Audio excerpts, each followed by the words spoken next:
up, gang-a-lang? Carolina Jackpot time coming at you on Wednesday morning. I hope everybody's doing well today. I am doing good. Carolina Jackpot is starting to get a little bit of a stuffy nose, a little runny nose. This happens every year when you get a little twinge of cold weather for me. Anyway, I did take a flu shot back in September, so I don't want to get that because, what I do, I can't call out sick. I mean, I have to work, so or I'm not making money. So unless I just could not possibly get out of the bed, I got to be out and going at it. So that for the first time, I'm almost 50 years old. For the first time ever, I took the flu shot, and I was bragging the other day because I hadn't had the sniffles. I hadn't gotten like this yet this year, and my wife was not feeling good, and I'm like, I'm sorry you don't feel good. I'm like, but I took that flu shot, and look at me. And I was all chesty, and then a couple of days ago, I started feeling kind of puny, but we'll muscle through it, and we'll be just fine. Up and at 'em early once again this morning. I want to talk a little bit of college football and some matchups that are coming up this week. But first, and before I get into those, if you're new around here, consider staying true around here. Subscribe to the Carolina Jackpot channel. We have a heck of a lot of fun here discussing and talking college football all year long. We do live shows. My podcast buddy Rob Sanders does a show in the afternoons, probably 2 to 3 times a week. Sometimes he does it more than that. The Rundown has a lot of fun there. He has a little audience of folks that'll call in and they'll talk college football and some other sports related topics. Of course, we do a live show every Sunday night and every Wednesday night at 9 o'clock, where right now we are in the thick of a Callaway's College Football Pick'em Challenge, where we pick 10 games against the spread every week. So that being said, let's talk about this week's slate of college football. I believe this is week 9, and my South Carolina Gamecocks are off this week, and the Clemson Tigers are also off this week, so I don't really have anybody to hate on this week. This is kind of upsetting. You see a lot of teams off this week. Tennessee is on a bye week this week. Georgia is on a bye week this week. A lot of teams are on that second bye week right now. Everybody gets 2 this week because of the way the calendar fell, which is a good thing, really, I think, for college football. Give some of these banged up players 1 extra week a year to rest up a little bit. Give some teams that are performing poorly an extra chance every week to not play a game and be able to get in the film room and be able to, the coaches, to really deep dive into some issues they're having and kind of try to level up. So I wouldn't hate it that it might not be a thing going forward that they might not want to explore doing, to be perfectly honest with you. But we'll see. And we've got football all week now. The only day we don't have college football, well, we don't have it Sunday and we don't have it Monday. So I guess there are actually 2 days a week where we don't have any college football. But 5 out of the 7 days of the week we're having football right now. And we saw a couple of games last night out of Conference USA. Sam Houston State and FIU, and then Louisiana Tech and UTEP. Jeez, man, what a couple of turd burger games. I don't know if one of them was 14-7 and one of them was 14-10. I actually bet on them. I got one right and I got one wrong, so it was a wash there. I took the under in the Louisiana Tech game against UTEP, and that did cash because these teams can't score any points, and they only scored 24. And the total was 49. And then the other one I got wrong. I picked Sam Houston State, the Bearcats with a K, to cover the spread against FIU, and FIU actually covered. I don't know if y'all watched that. FIU they had some kind of Miami Vice theme going on down there with the pink and the kind of aqua blue stuff, and they had something about Vice, something on the side of their helmets. I don't know. Yeah, I mean, they've won one game this year. They've won, I think, one game. You might want to be more concentrating on trying to get better at football and uniforms. Just saying. I don't know, anything to try to excite people and bring them in, I guess, in a place like Miami. You know, the Miami Hurricanes haven't drawn crowds for years, and they've actually been decent some years. Actually having a real good year this year. Maybe they're drawing a few fans. I don't know. That's the thing. Everybody talks about, oh, there's just so much to do in Miami, you know, where it's hard. Well, there's a lot to do in every big city. I mean, that don't make a shit. That don't make a shit. Because it's on the ocean, okay. New York City's on the ocean. You think they don't have crowds at New York Giants games? Think they don't have crowds to see the Brooklyn Nets? So it makes no sense. But it's just an excuse. Yankees have big crowds. Anyway, Syracuse and Pitt. I'm just rambling like a moron right now. Syracuse and Pitt on Thursday night. We're seeing Pitt as a favorite there of like 6 at home. They're undefeated right now, and Syracuse is a one-loss team. Not really sure Syracuse is as good as a one-loss team you would think would normally be. That said, I don't really know that Pitt is as good of an undefeated team as you'd think an undefeated team would be. Pitt kind of come out of nowhere this year. Syracuse, though, kind of come out of nowhere, too. You know, they made the coaching change, got rid of Dino Babers after, you know, a guy that a lot of the fans liked, I think. You know, one of those, you know, outspoken, inspirational types, you know, always said the right things, it seemed like, but, you know, just could never put it together on the field except for a couple of years. So they replaced him with Fran Brown, a position coach from Georgia, you know, even a coordinator at Georgia. And I mean, he's doing pretty good. And they brought in Kyle McCord, who was kind of a highly touted quarterback there at Ohio State. He just never really pan out for him. It's not like he did an awful job at Ohio State, but they expect to have an NFL caliber type quarterback every year leading their offense there. And he just simply wasn't that. You know, he was very young. So congratulations to him. He's doing a good job. And we'll see. I don't even know how much of a home advantage there is at Pitt.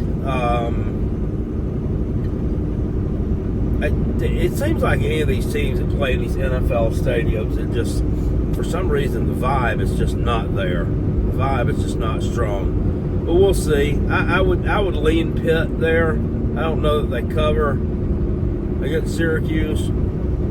There's also a game on Friday night. Boise State at UNLV. UNLV is like a 3-point underdog at home against Boise. Both these teams have one loss. Of course, UNLV lost to Syracuse, who we just mentioned, and Boise State lost to Oregon. That should be a really good game. Probably decide the Mountain West. I don't know which way to lean there.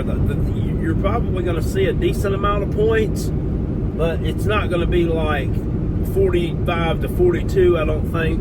Everybody's expecting, anytime they see Ashton Chinty and Boise State take the field, this guy's going to rush for over 200 yards. I don't know that he's going to do that Friday night. UNLV has, their rush defense is in the top 20 in the country. So, you know, this might be a situation where he's held 130, 140 yards and doesn't make as much of an impact as what he normally would.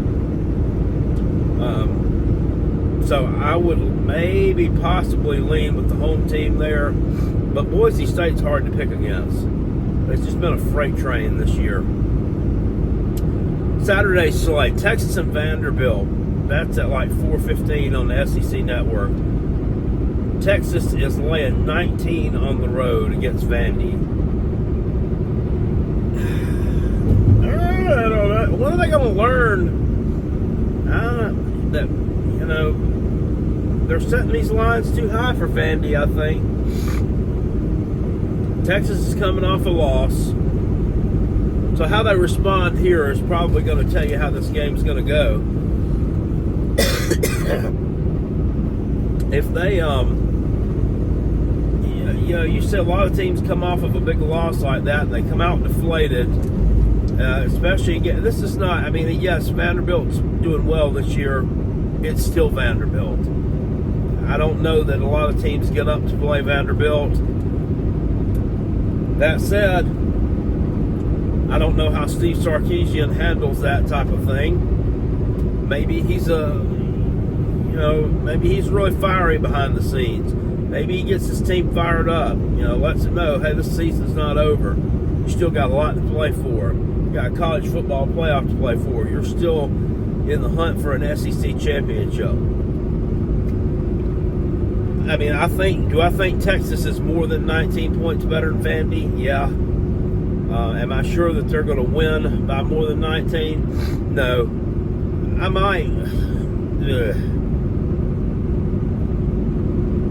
I would maybe play a total on that game of some sort, like a team total. Maybe I might take Vanderbilt team total over, because I think they're going to be able to move the ball, because they didn't last week, which tells me that they were just kind of going through the motions there in their game against Ball State. I might go with Vandy over their total here, or I might actually take the over in the game. But I don't know that I'm interested in playing a side there between those two. Notre Dame and Navy. Navy is a 12.5-point underdog to Notre Dame. This game in MetLife Stadium. Notre Dame with one loss. Navy is undefeated. If Navy wins this game, they've got a couple of more challenges in the American Athletic Conference schedule before they could possibly reach the AAC championship game. I think they play Tulane, and then they've got another game that's somewhat tougher, which I can't remember right off the top of my head. But this Notre Dame game is going to be huge.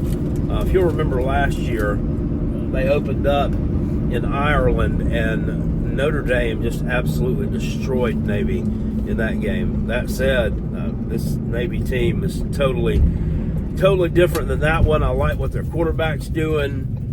This should be a fun game to watch. I don't know, man, about that 12.5 points. 12.5 points, I wouldn't have a real interest in playing a side here in this game. Riley Leonard been playing good football for Notre Dame of late. So Navy's going to have to score some points to stay competitive with them in this game and have a chance to win it. I think they can. So I might lean over the total. I think it's like 52. I think that game goes a little bit higher than that. Oklahoma on the road at Ole Miss. Ole Miss is laying 20 at home against Oklahoma. Jeez. South Carolina just totally obliterated Oklahoma 35-9 last week. Game was over 5 minutes into the game. That said, the Oklahoma offense didn't play horrendously the rest of the game. Actually outgained South Carolina in that game by about 30 yards. More on that later. People have kind of written Ole Miss off. I think, in terms of, they're done. They're not. Their chance of making the college football playoff, yada yada yada, is over. And I think they're counting on, they're probably going to lose a game to Georgia coming up down the road, as they do take on the Georgia Bulldogs at home in a few weeks. Another one that I don't have any interest in. Ole Miss is definitely 20 points better than Oklahoma. especially the Oklahoma that we saw the past 2 weeks. Now, they have went on ahead, Brent Venables has, and fired his offensive coordinator, Seth Luttrell. What a mess. I mean, this team, first of all, they still got a winning record. I mean, they're still 4-3. They've got like 4 or 5 of their wide receivers who are out with injury. And I'm not trying to say that best shouldn't be the standard and that you shouldn't strive for perfection. That was a move that was totally made to appease the fan base. I feel like. Fan base up in arms. What are you going to do about it? What are you going to do? Yada, yada. So Seth Luttrell has made the sacrificial lamb there. Not sure that's all his fault. I don't know what's going on with their strength and conditioning deal, but 5 wide receivers out injured. Something going wrong there. Jackson Arnold's development not been, obviously what we thought he was going to be.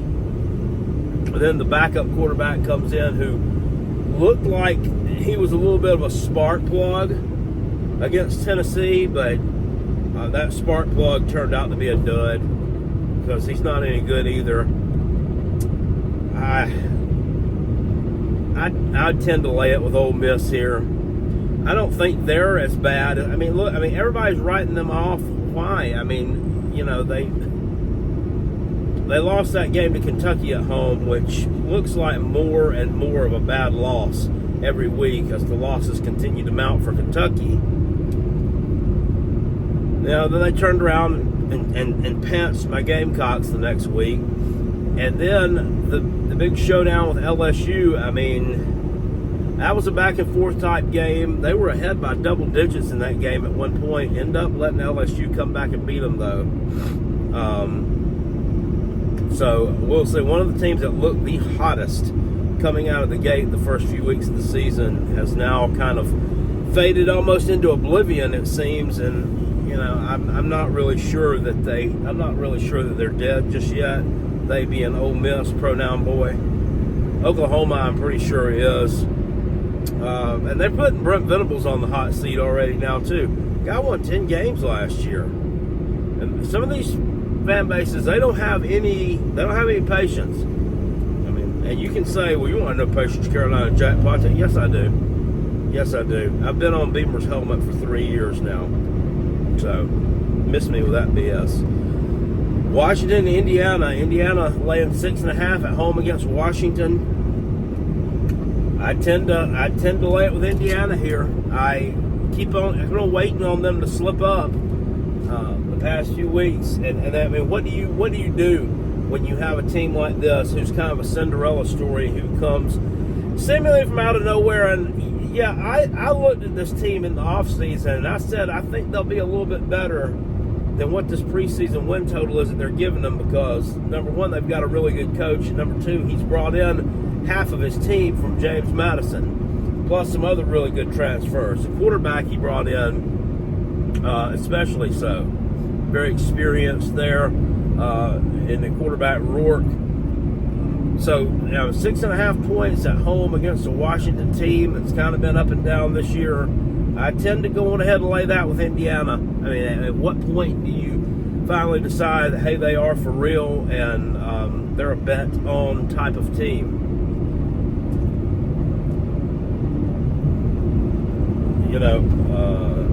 It's bad when you can't read your writing. Okay.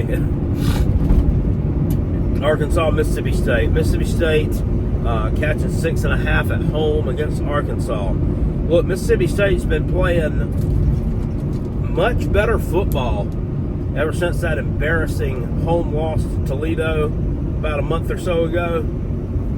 They'll cover the spread against Texas on the road. They cover the spread against Georgia. Kind of play a back-and-forth type of game with them there. They covered the number against Texas A&M there, and were competitive in that game last week. So, excuse me, at some point, they're not going to quit. It's obvious. They're not going to quit. They're not going to go away. They've only won one game this year. They won the opener against Eastern Kentucky, and that's it. Since then, it's been Dick City. they're not going to quit. They're not going to go away. This may finally be the week that they get somebody. I looked down their schedule and said, they're going to beat somebody on the schedule. They might finish 2-10 or 3-9, but they're going to upset someone on here. And I was looking at and kind of secretly hoping that it might be the Tennessee Vols, because they do play pretty soon. The game's in Knoxville, though, not happening. This right here, probably the best chance for a victory. They're 6.5-point underdog. I would roll with Mississippi State here. I think this has potential to be a really, really tight ball game. But then on the flip side, are we sure that Sam Pittman's not still coaching for his job at Arkansas? So they're 4-3 right now, I believe, with losses to Oklahoma State, LSU, and they lost one other game. Anyway,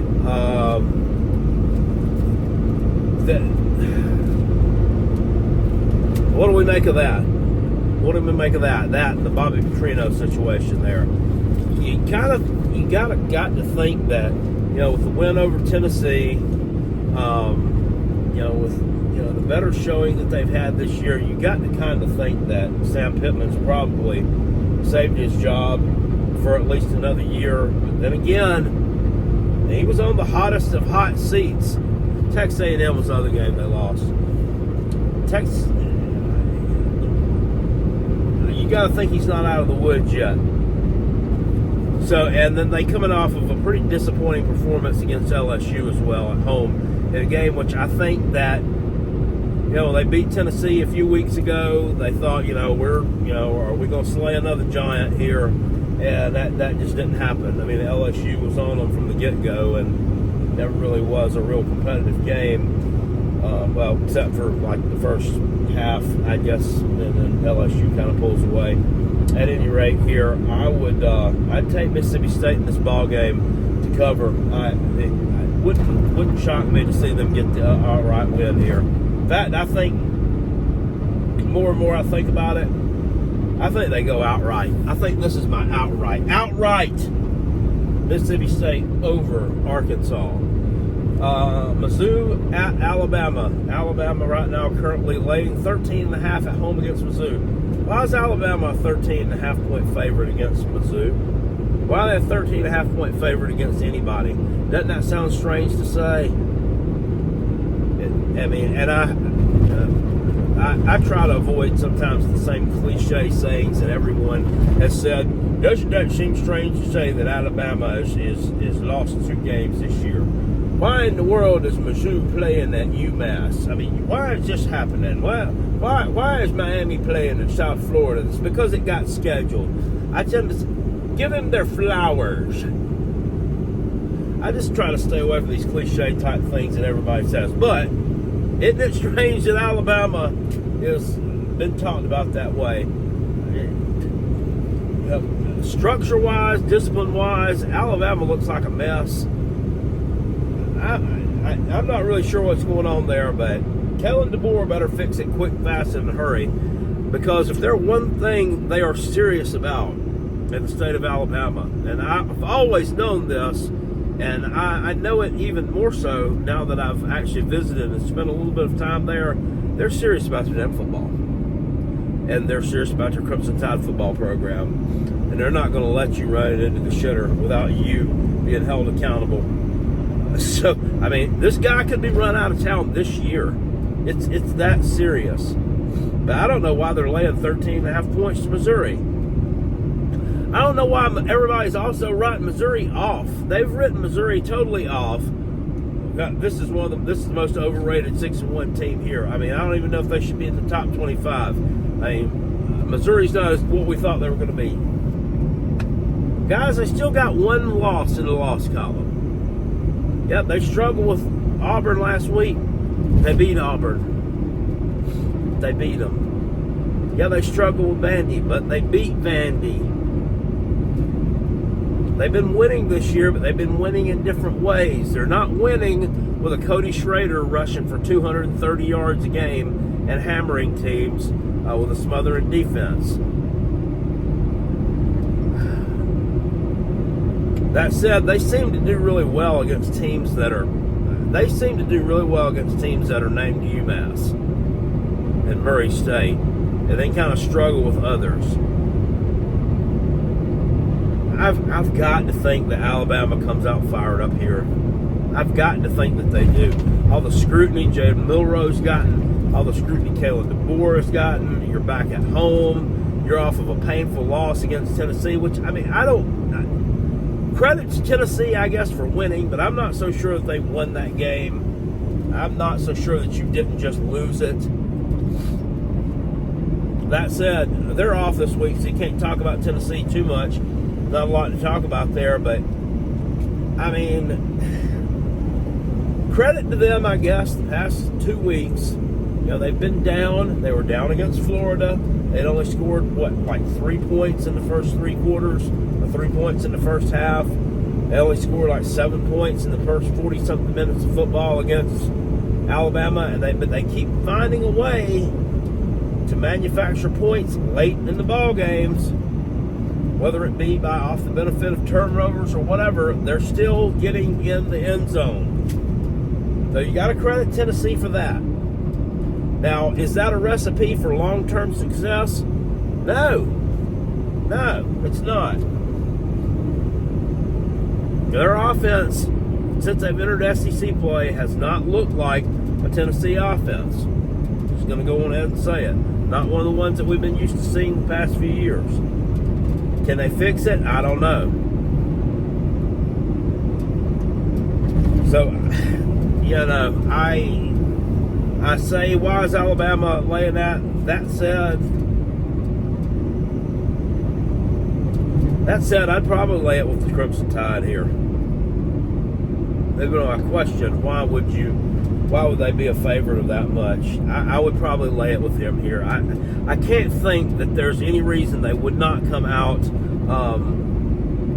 with an inspired effort. Now, it could be Kalen DeBoer. I mean, this guy may not be able to get this team up. He may not be able to get them up. Hell, he may not give a shit. He may want to buy out.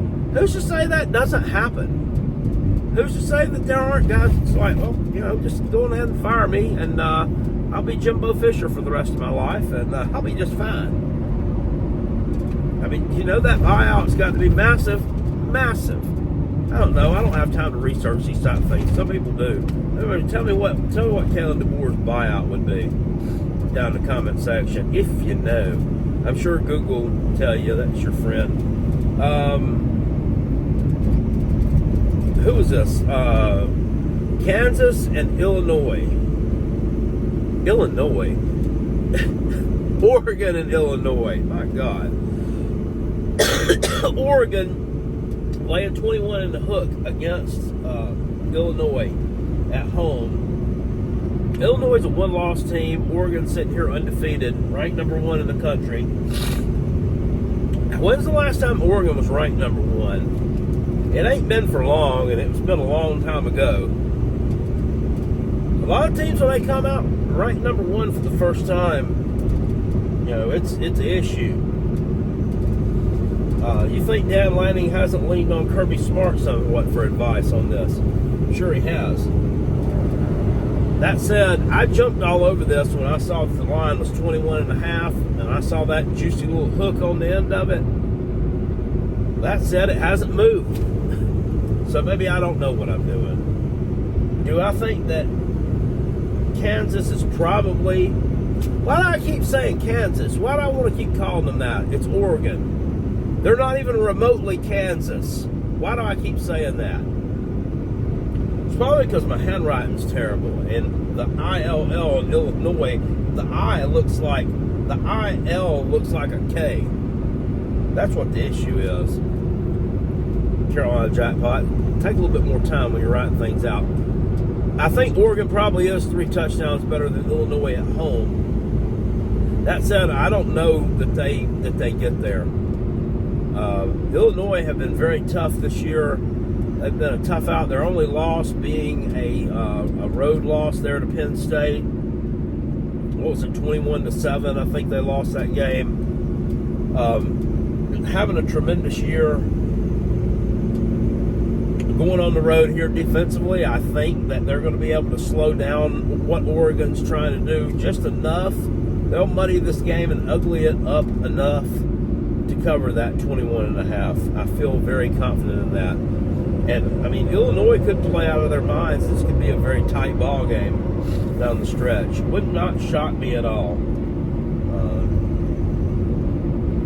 Florida State, Miami. My gosh. Miami's laying 21 at home against Florida State. Now, I'm not saying my gosh, but that's not surprising at all to me. Florida State's just sharp fall off this year. I mean, I don't think it can be understated how crazy that is. How crazy it is from going from a 12-0 undefeated regular season to what they have become now. I mean, this team has won one game. They just dropped a game on the road at Duke, a team that they had never lost to.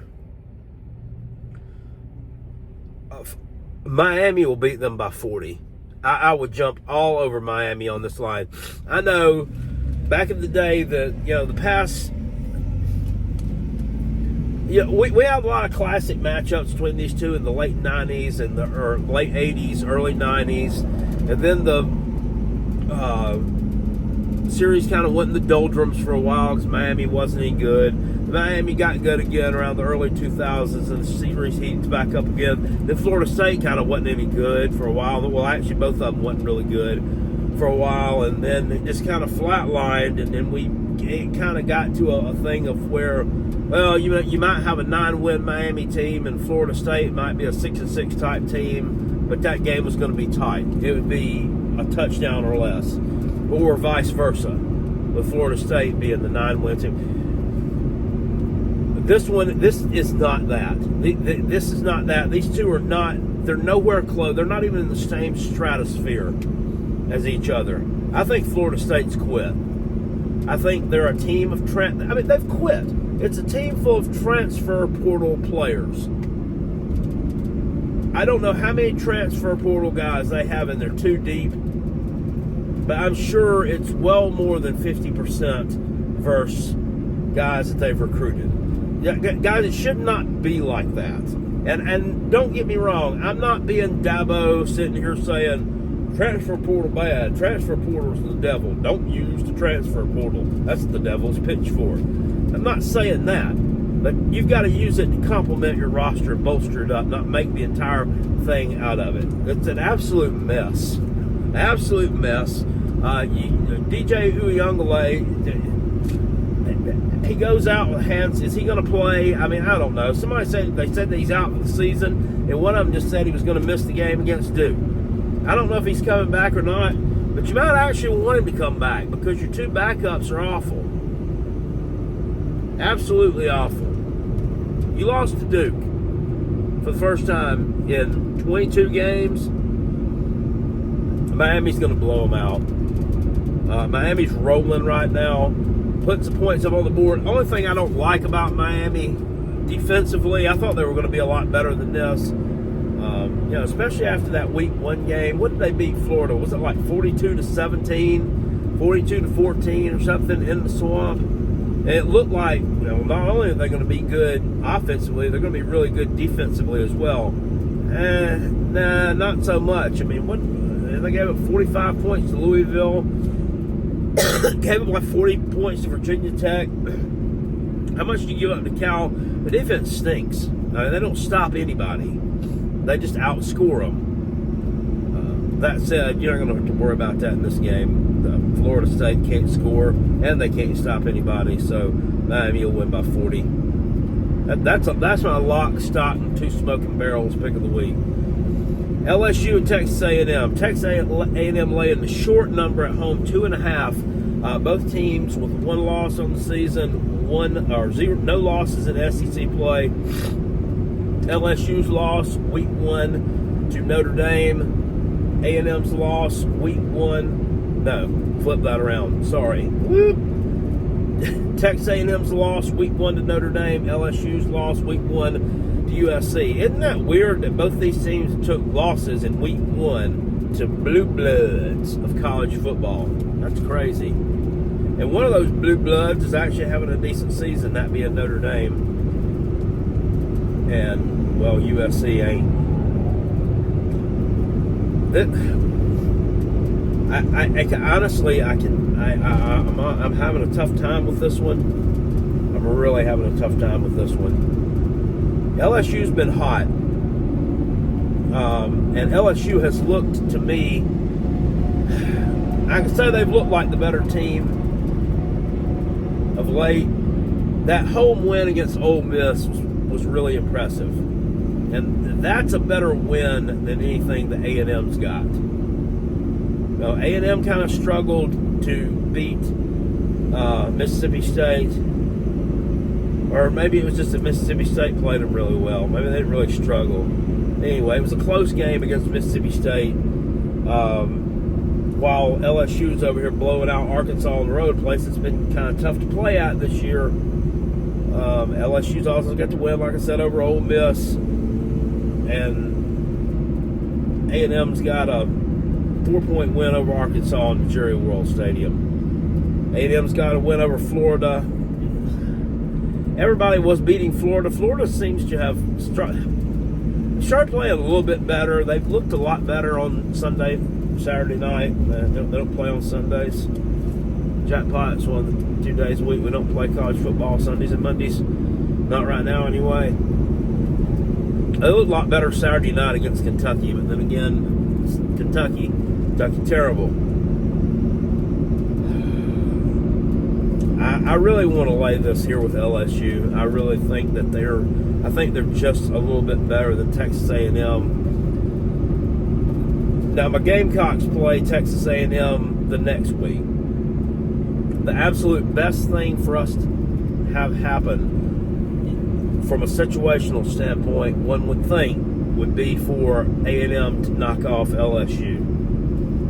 That's really what we need to have happen. That said, these coaches, a lot of that situational stuff rests on them. They're the ones who are in charge of getting these guys ready to play every week. If A&M beats LSU and they're a really good team, they shouldn't be going to South Carolina and laying a turd burger or not being ready to play and us being able to catch them on a down week. But it seems to always happen, and it always even happens under good coaches. So that's what we really, I'm pulling for A&M in that game. I'm not really sure that it's going to happen, though. I really like LSU, what they're doing so far. I think they've just gotten better and better every week this year, which is kind of what we thought they would. The defense under Blake Baker, Mr. Baker, the highest paid coordinator in D1 football this year. It's gotten better and better each week as well, also, too. I'm going to roll with LSU in that game. I'm going to lay it with them. It wouldn't shock me to see A&M win it, though.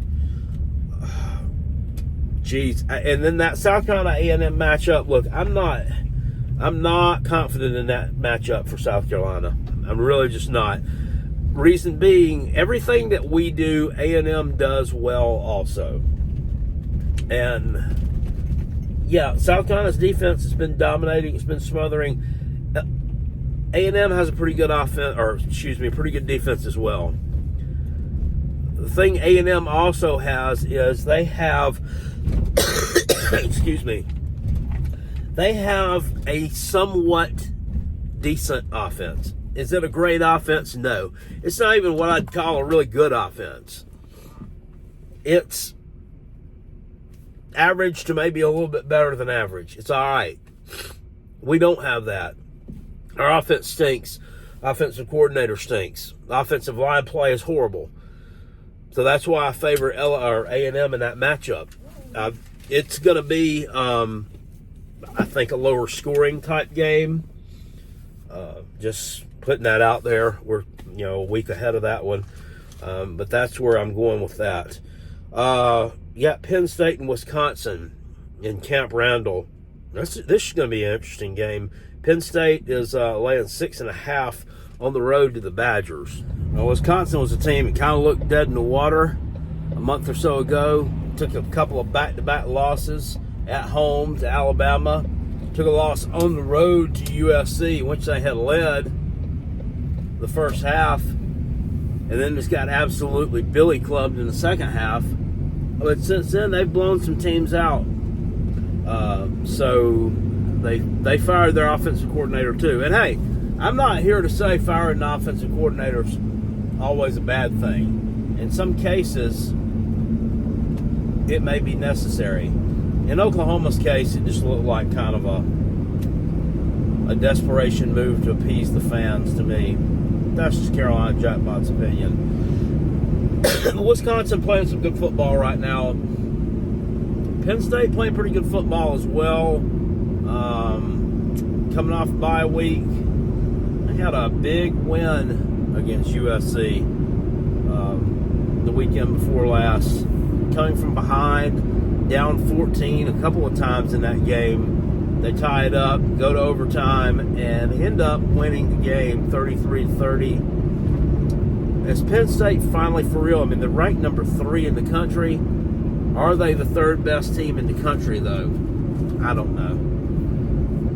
Is James Franklin going to James Franklin in this game? It seems like a good spot to do it, doesn't it? It really, really feels like a good spot to do it. They got a big matchup with Ohio State looming. I tend to lean Wisconsin in this game. And, I like Penn State, but what have we learned from history? It always seems to repeat itself. Always seems to repeat itself. James Franklin just cannot get over the hump. Just can't do it. Is Penn State a national championship contender? I don't think so. Will they make the college football playoff?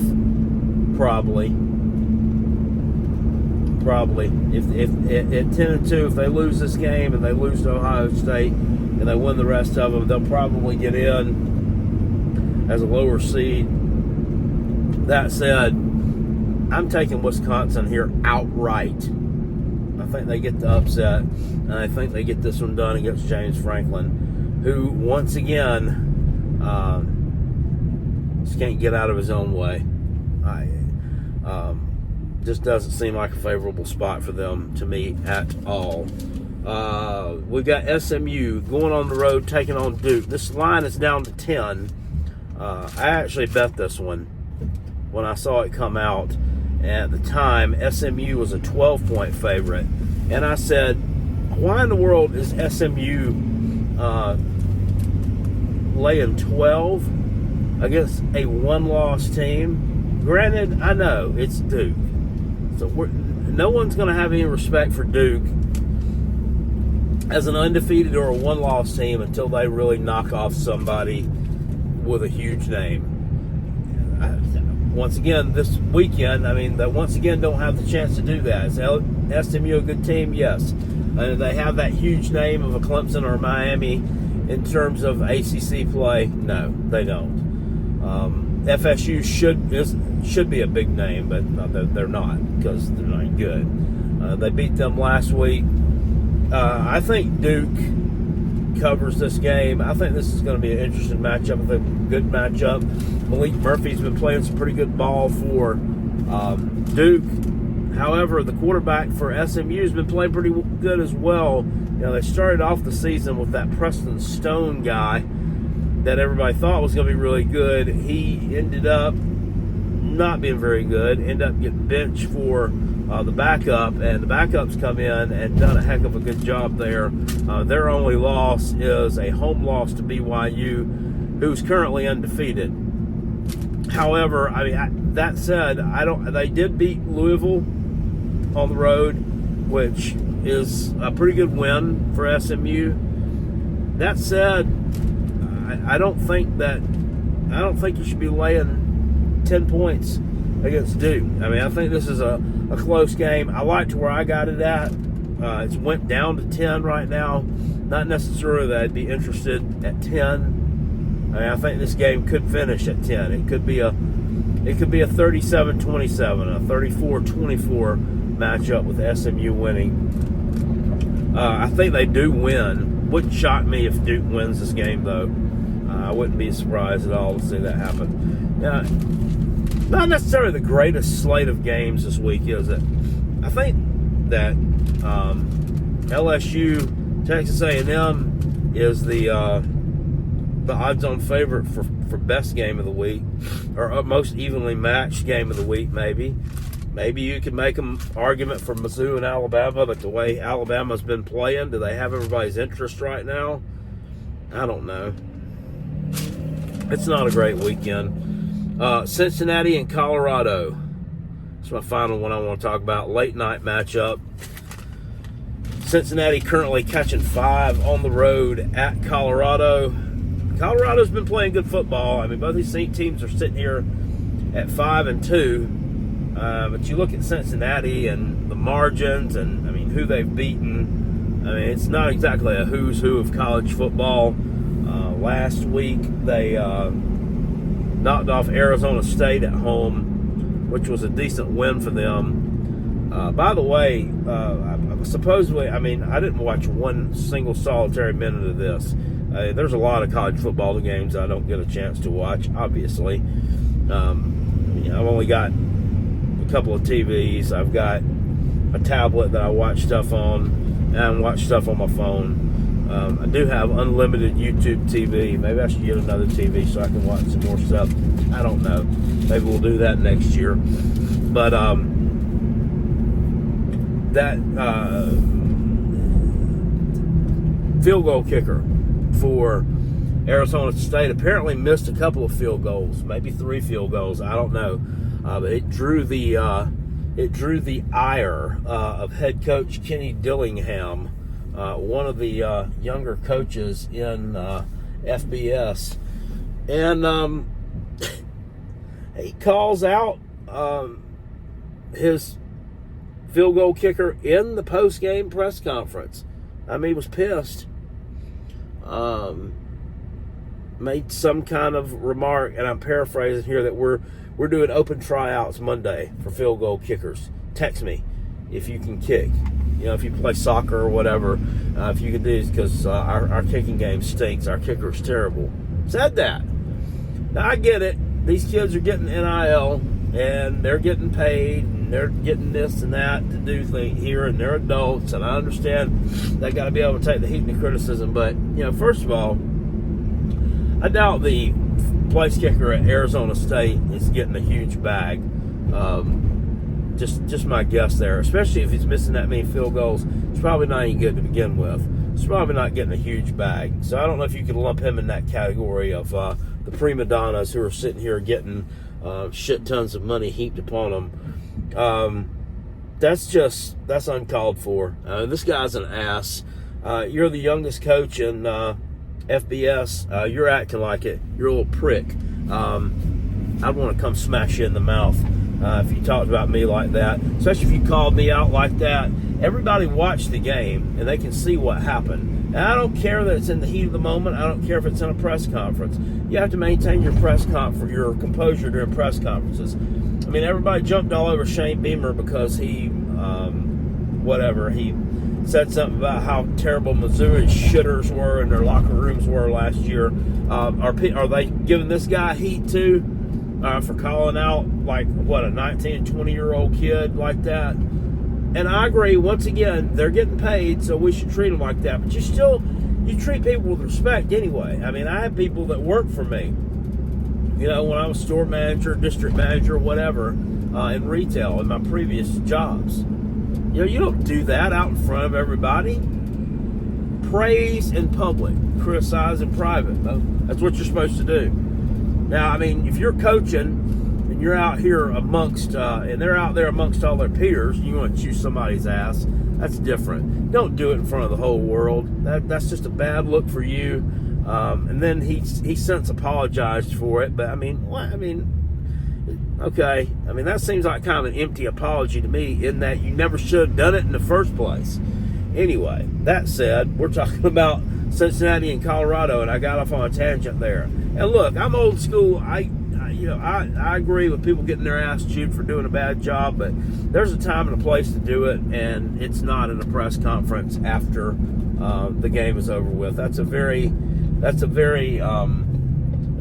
pussy ass, passive aggressive, shitty way to handle something, in the opinion of Carolina Jackpot. So Kenny Dillingham is on my list of people I don't like. That said, I mean, Colorado's wins have just been more impressive than Cincinnati. I know a lot of people don't like Colorado. I'm in the camp of, it doesn't really matter that much to me. He's got a good roster. I mean, he's got a lot of good skill talent there. And, looks like his defense, while maybe, it's not totally 100% leveled up, it's playing better. They still, I don't think, are going to be competitive with the top teams in that conference, such as in Kansas State and BYU. I think those teams, Kansas State's already taking care of business against them. They did what they had to do, came from behind, beat Colorado. And I don't know that they play BYU, but if they do, I think it'd be an interesting matchup. Is the Big 12 the worst conference in college football this year? It may be. It may be the weakest conference in college football. That said, I think that Arizona, Colorado.